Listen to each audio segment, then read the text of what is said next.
Welcome to the West Gate, an introduction to the craft. If you are watching this, you have recently been elected to receive the degrees of Freemasonry. This video is designed to be viewed with your mentor. If your lodge does not have a mentor program, then share this video with your petition's signers. Make sure they approve what is in it. The initiation process is a tradition that goes back thousands of years. It is designed to be a transformational experience that will prepare you to improve yourself. One other note, there are 8 videos in this series. No Masonic secrets are revealed, but we implore you to only watch the video after you have been through each degree.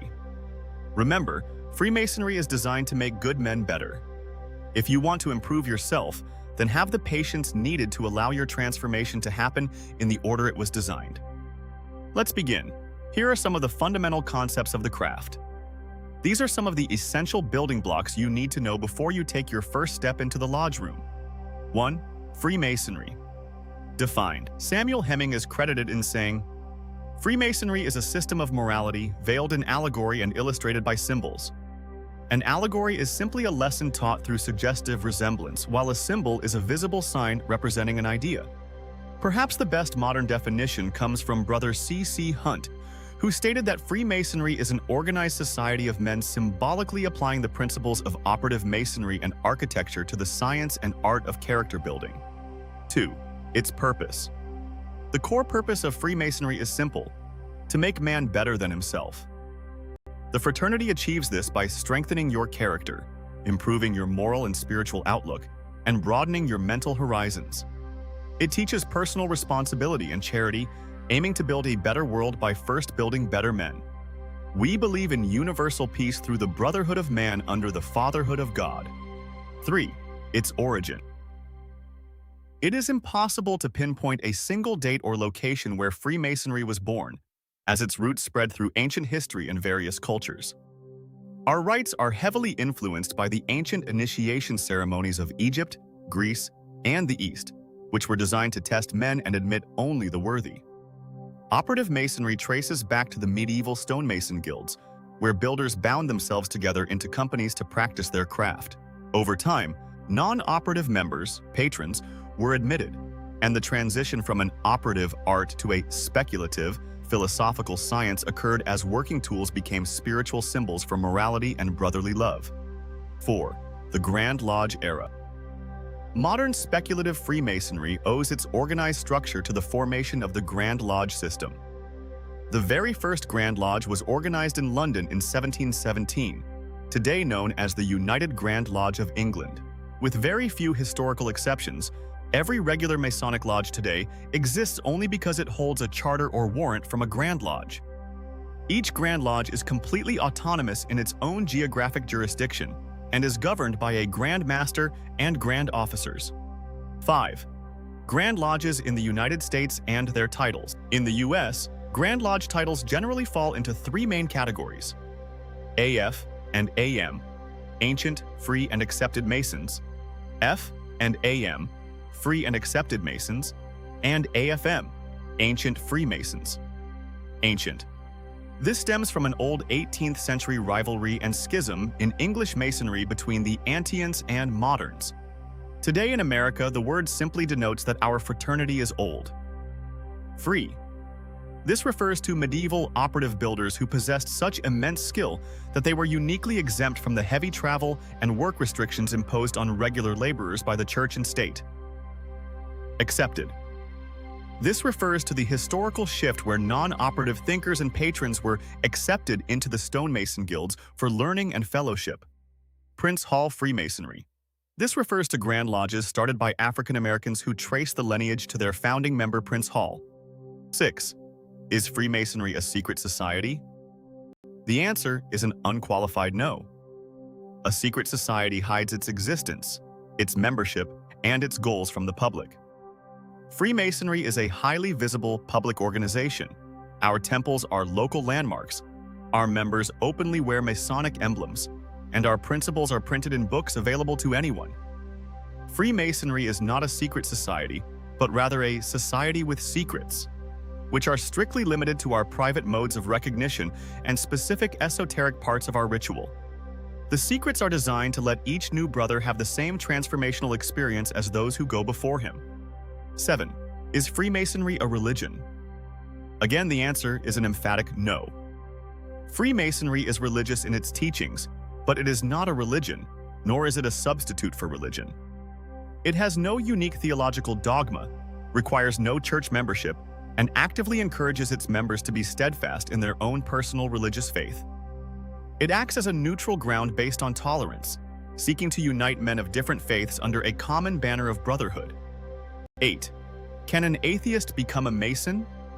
No, an atheist cannot become a Mason. A fundamental, unalterable landmark of Freemasonry is a belief in a supreme being, referred to within the lodge as the supreme architect of the universe. An expression of this belief is a strict prerequisite for admission. Therefore, anyone who denies the existence of God cannot be admitted. 9. Subjects not proper for discussion in lodge. To keep the lodge a sanctuary of peace, certain topics are strictly forbidden from floor discussion, namely sectarian religion, national grievances, and partisan politics. Masons meet inside the lodge room on a common level, leaving outside social status, wealth, and divisions behind. Because the objective of Masonry is to unite men rather than divide them, we bar the very subjects that naturally cause friction and debate among honest men. 10. Freemasonry and politics. Politics is a forbidden area of discussion. Freemasons, acting as an organization, never participate in partisan politics. However, Masonic teachings heavily urge every member to be an exemplary citizen, to vote, and to perform his civic duties. You have every right to engage in politics and serve your government as an individual citizen, but you must never do so in the name of Freemasonry. 11. Qualifications of a petitioner. To successfully petition a lodge, a candidate must meet specific standards. He must state his genuine belief and trust in God. He must be of legal or lawful age, which varies by jurisdiction. He must be physically and mentally capable of performing his part in the ceremonies. He must be able to read and write, completing the petition form in his own handwriting.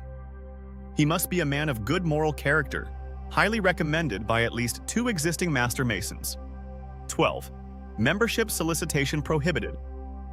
Coercion is entirely foreign to Freemasonry. You will never be actively recruited or pressured to join. Every candidate must step forward completely of his own free will and accord, unbiased by friends and uninfluenced by mercenary motives. Freemasonry grows exclusively through silent witnessing, by Masons living upright, admirable lives in their communities, naturally attracting other good men to our standards. 13. Why is it called the Blue Lodge? While Blue Lodge is a very common nickname, the technically correct name is the Symbolic Lodge. The color blue has many beautiful symbolic meanings in the craft. It is universally regarded as the color of truth, fidelity, and friendship. Historically, blue has been used to ornament Masonic aprons and clothing, and it reminds us of the blue arch of heaven, teaching that a Mason's benevolence should be as expansive as the sky. 14. Preparation for initiation. To get the most out of your upcoming entered apprentice degree, you must prepare your mind. Aim for a mindset of serenity, humility, and open-mindedness. Divest yourself of any anxieties or apprehensions. Remember that Freemasonry views you as a unique child of God with inherent dignity. Pay close attention to everything you see and hear, knowing that our ancient methods of allegory and symbolism have been successfully teaching men for centuries. 15. Hazing in the Symbolic Lodge.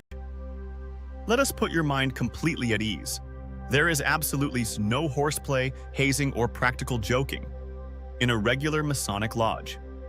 The rituals of Freemasonry are deeply serious, solemn, and designed to inculcate profound spiritual and moral lessons with the utmost dignity. Any jokes or rumors you may have heard to the contrary are completely false. You are entering a society of friends and brothers, and you will be treated with absolute respect, decorum, and honor from the moment you knock on the door. 15. How to prepare for your initiation. Take some time to reflect on these principles. You are about to take part in a tradition that spans centuries and connects you to millions of good men across the globe. Approach the door of the lodge with confidence, curiosity, and an upright heart. Thank you for watching today. For more questions, visit macoy.com. That's MACOY.com.